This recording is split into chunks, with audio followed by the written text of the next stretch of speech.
고산사 대웅전도 조선 초기 팔짝집 건물로서 주신밖에 팔짝집 건물로서 굉장히 중요한 건물입니다. 이 건물도 또 봤는데, 자, 여기 보면 얘가 종보예요. 그리고 중도리 레벨이, 상부 레벨이 여기입니다. 그러니까 어떻게? 이만큼 보와 종보와 중도리의 레벨 차이가 나버리는 거죠. 그죠? 레벨 차이가 나버리니까 측면에서 자, 외출목도리와 주심도리와 여기는 하중도리가 됩니다. 주심보 건물이니까 내출목도리가 아니죠. 그죠? 하중도리를 통해서 이렇게 똑같은 레벨로 도리통, 그러니까 정면과 전면과 똑같은 레벨로 올라왔을 때 어떻게? 이 종보 위에 정확하게 얹혀지지 못하는 거죠. 그래서 근데 도면을 가만히 보면 여기에 방향의 부재가 하나 보여집니다. 대부분 이런 건물들은 이 뒷부리 쪽에 방형 부재 또는 도리, 그러니까 원형 부재 하나를 집어넣습니다. 뭐냐? 측면 장년 뒷부리를 지지해주기 위해서, 보강해주기 위해서. 왜? 저게 없으면 어디에? 여기에 집중 하중이 가해져 버리거든요. 그럼 구조적으로 건물의 내구성이 떨어질 수밖에 없겠죠. 그죠? 자, 법주사 대형보전 한번 볼까요? 법주사 대형보전 역시 제가 정각계 반칸 물린 거는 모두 다 상층이 정각부든 하층이 정각부든 정방형에 걸어서 외기 구성되지 않습니다. 그러면 자, 이렇게 측면 색깔이 이렇게 올라왔어요. 실제는 옆에서 조금 더 길게 빠져나옵니다. 한 이 정도 이렇게 빠져나왔습니다. 근데 여기에 대량 레벨이네, 그죠? 여기에 떴어요, 이만큼. 그래서 하중도리가 단면 지수가 좀 약한 납돌이죠. 그럼 여기에 집중 하중이 가해져 버렸어요, 그죠? 실제로 그래서 어떻게? 여기가 완전히 쳐져 버렸습니다. 꺾여 버렸죠, 그죠? 하중도리가.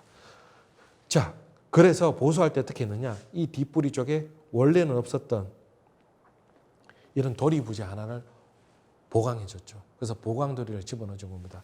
어떻게 보면 얘보다 좀 더 구조적으로 튼튼하게 보강해준 방식이라고 이해할 수 있겠죠. 그죠? 이 구조를 이해해야 팔짝집이 시공 문제로 나오더라도 이런 유형의 건물들, 그죠? 법주사 대형보전이라든가 고산사 대웅전 같은 정각부 정방형 평면의 건물이 시공 문제가 나오더라도 중요한 구조적인 문제점의 위치, 또 그리고 그 지점을 보강할 때 어떤 방식으로 보강하는지, 또 중요 건물의 보강 사례라든가 이런 것들을 답안 속에 포함시킬 수 있습니다. 그래서 이 구조는 정확하게 이해하고 있으실 필요성이 있다 싶고요.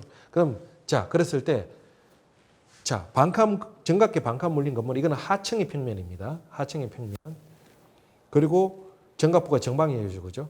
그럼 상층의 평면은 어떻게 되느냐? 자, 여기 다 뭐가 연결돼요? 태포가 연결되겠죠, 그죠?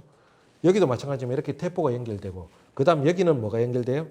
귀잡이보가 연결되고, 그리고 거기 위에 상층의 우주가 올라갑니다. 그럼 이 상층 우주 라인으로 쭉 어떻게 상층의 외진주가 태포 위에 다 올라타게 되는 거죠, 그죠? 그랬을 때 이 측면도 마찬가지, 그죠? 여기 올라탔죠. 그러면 다시 자, 상층의 정각부의 평면 형태는 상층의 우주가 이렇게 올라가니까 자, 이게 상층의 평면 정각부의 형태입니다. 그 다음에 하층은 더 넓죠, 그죠? 더 넓은 정방형 평면 정방형 형태. 똑같이 정각부가 정방형이니까 외기가 구성될 수 없다는 거 제가 말씀드렸고, 그죠? 그로 인해서 이 지점에 구조적인 문제점들이 발생했고, 그래서 보수할 때 이 보강도리가 필요했고, 그래서 보수 전후의 도면이 왜 바뀌었는지를 정확하게 여러분들이 이해하셔야 되는 거고요. 실제로 자, 이 부분 지금 여기 납도리 형태의 내목도는 여기가 들린 거 보이시죠? 여기에 지금 석가래가 이렇게 해서 여기가 떴어요, 그죠? 그러니까 여기 집중 하중이 가해질 수밖에 없겠죠. 그러니까 여기가 쳐지니까 끝단이 들려서 꺾여서 들려버렸다는 거예요. 그래서 이런 문제점들, 그러니까 그럼 측면 장년 뒷부리 부분이 다 쳐져버리겠죠. 그래서 이런 구조적인 문제점들을 확인하고 난 다음에 이런 구조들을 모르더라도 해체해보면 이렇게 문제 있다는 걸 알 수 있게 되잖아요, 그죠? 확인하고 난 다음에 이걸 그대로 다시 이 구조 방식으로 동일하게 설치해서 했을 때는 시간이 지나면 또 문제가 생길 수 있으니까, 그래서 어떻게? 자, 이 돌입니다, 이 돌이. 보강도리. 그 장년이 올라탈 수 있는 위치에 보강도리를 하나 설치했더라는 겁니다. 보강도리를. 자, 그리고 추녀도요. 지금 보면 얘가 보고, 그죠? 얘가 중돌이잖아요. 여기에 원래 왕지 맞춤이 돼야 되는데 이렇게 한쪽으로 편따기만 해서 물려서 올라가는 겁니다. 구조적으로. 그러니까 추녀 뒷부리도 불안할 수밖에 없겠죠. 그래서 정각부 정방형인 건물들은 이런 구조적인 불안 요소를 갖고 있다는 겁니다. 문제점은. 그래서 이런 문제점들을 조선 후기 궁궐 건축에서 어떻게 해결했다고요? 여기 보 대신에 뭘 집어넣어 버렸어요? 이렇게 도리를 집어넣어 버려서 해결을 했다는 겁니다. 그죠?